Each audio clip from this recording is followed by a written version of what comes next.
All right, so in the last video, we left off creating a person, and that all worked great, and things were made sense. But now we want to think about that we have different types of people at our school. And one type of person that we have would be a student. So, and a student, I would argue, is a person with some unique qualities that make it different from a teacher, for example, or a little bit more specific than just a general person. So this is what inheritance is all about. So I'm going to right click on my project name and add to project. And I'm going to call this one student.h. And so in my student.h, we'll create the class. We're going to, on this one, we're going to include with the hashtag include person.h. And because we are definitely going to want to have this file in our student file because we're going to be inheriting. So I'm going to do a class student, open and close curly brace with the semicolon. All right, and we'll do the public, and we need to make a constructor, which I will do here. Let's see, I'll do a student.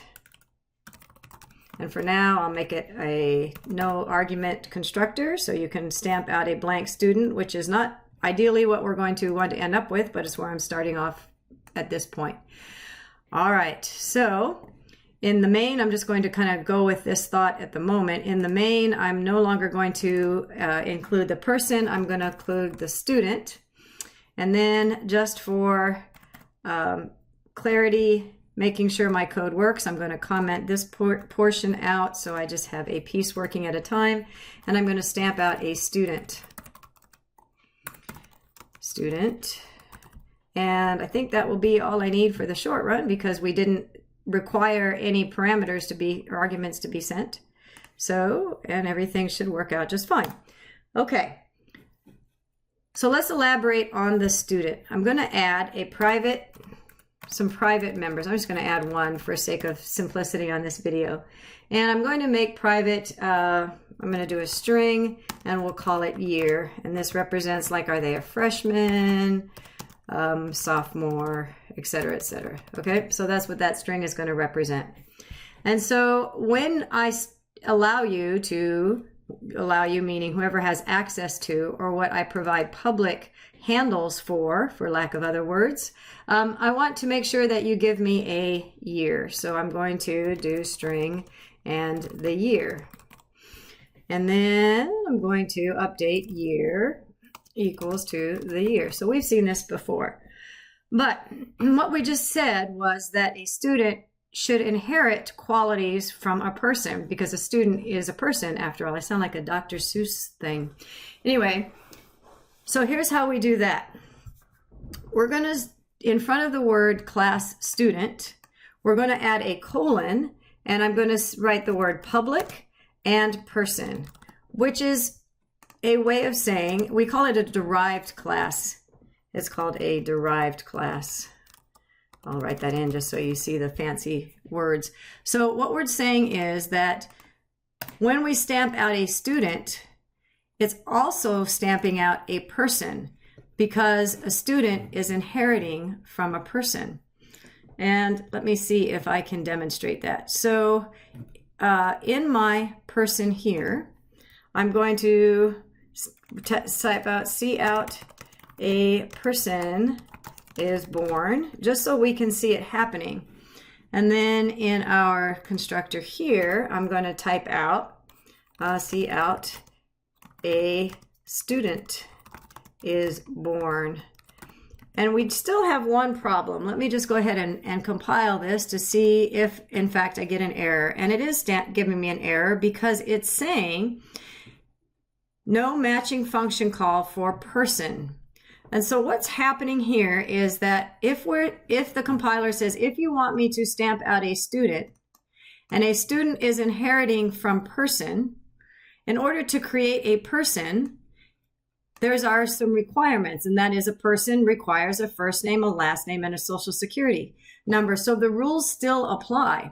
So a student that is inheriting from a person must still acknowledge the rules of the person, which makes sense, right? I can't create a person that's a student if I'm not following the rules, and that is that a person has to have these things that we talked about before. So in order to create a student, if you're going to create a student, then I also have to ask you to, I'm just going to copy and paste this stuff over.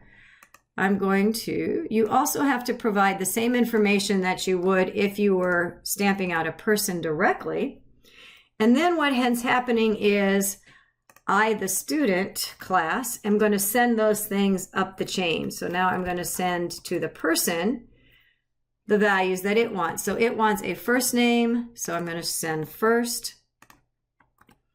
And then that I received as a student. Hope this makes sense. And then I need a string that was last. Well, student received last here. So I'll put that here. And then I also need the social security number. And so we'll put that here. And so right here. Okay. So what's happening then, and I'll go ahead and run this from the main, when we create a student, student's inheriting from person. So the first thing that will happen is the person gets created. And the person's going to be sent the data that it requires to be created. And all of these things are going to happen just as if we had called it directly, but the student's calling it this time. And then the student will be created along with the specific things that are unique to the student. So let's see if we can get that to run. So now we have student, but there are requirements, right? We have to send, and I don't remember the order in which I sent these. So let me move these over to the other view so I can see them in order. Okay, so student requires the year, so we'll make this student a freshman. I'm just going to do fresh. I think they call them frosh sometimes when you want to be cool, right? I don't know. Anyway, and then this person is going to be, I don't know, JD. And then the last name is going to be Wyatt. What? Wyatt? That doesn't spell Wyatt. That's okay. And 87654. Okay? So now let's see what happens. We should see this information being generated. So let's see. Let's go and run it and see what happens. All right. So first, a person was born. And then, oh, that's because we ran two. I was like, why were two people being born? Because we had the person that was born up here. That one ran. That was Indy. And then we came down here and we instantiated a student. So the student ran the person. And then the student got created. So the student inherited everything from the person. So let me elaborate on what that would mean then. That means that the student has everything the person has without having to recreate it in the student class. In other words, we know that person got instantiated, and so we should then be able to utilize set last name. Let's use get full name. Okay. And so that means that student that we created should have access to, and you can see it here, has access to all of the things that a person has access to, plus the individual things that a student has access to. And so I know this is hard to see, but so student has access to person's get full name public function. And it also has access to set the first name public function of the person, but it also has things that just the student has access to. So let's just try this. Let's do get full name and see if that works. So get full name, return something, so we have to see out that. Okay, and so now we should be able to, I'm going to undo this one. We're just doing one at a time. All right, so now we should get the semicolon error. Now we should get a person is born, a student is born, and now we can see that JD Watt was born. So let's do something that's specific to the student. So we have year. So let's do accessors and accessors, which are the fancy words. Accessors or mutators is what they're called. And another easier way to English way to express that is accessors are getters. So we need to allow our users to get some information. Or setters, we're allowing our users to communicate, to set information. So those are synonymous. All right, so we're going to create a getter for the year. So we could do, so if we're getting a getter, we need to return, so they're getting access to whatever we put into year. So we're going to return a string. And then again, we use something that sounds like a getter or setter. So we're going to say get year. So that's pretty clear that that's getting our year data. It's returning a string. So all we need to do is return year. And then we're going to do a setter, which is not going to return anything, but set year. And then we need to receive a string, which is the new year, the year. And then we're going to set that value. So our value is year here. So we're going to say year equals whatever was sent into this function. I'm not doing any validation in here because we did that in the last video, but of course that's the purpose of being able to control access to our data. All right, so the point here is I'm going to just build, so that way I know I did everything correctly. Yes, everything, no errors. And so now that I have verified or proven that I have access to the person's specific functions or data, I'm also going to verify that I have access to the student's information or public functions. So I'm going to say student, and let's do get year. Get, wasn't paying attention, get year. And so get year is returning something, so I need to see out that. I'm going to do an end L just so things get a little bit cleaner. And then I guess I also can set a year, so maybe I should do that first. So let's do student set year, and we'll make them sophomore now. And so then we should be able to see it. So let's go ahead and run that and see how that all played out. I think I hit the wrong one. There we go. And so we see a person is born, person J.D. Wyatt, but now we see that they're a sophomore.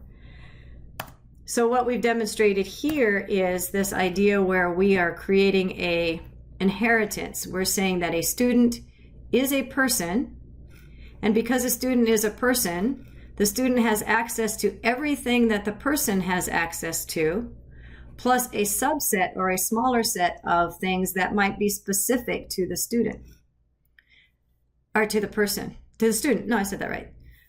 I was thinking ahead of myself and wasn't listening to what I was saying, kind of like what my husband does. Never mind, that's another story.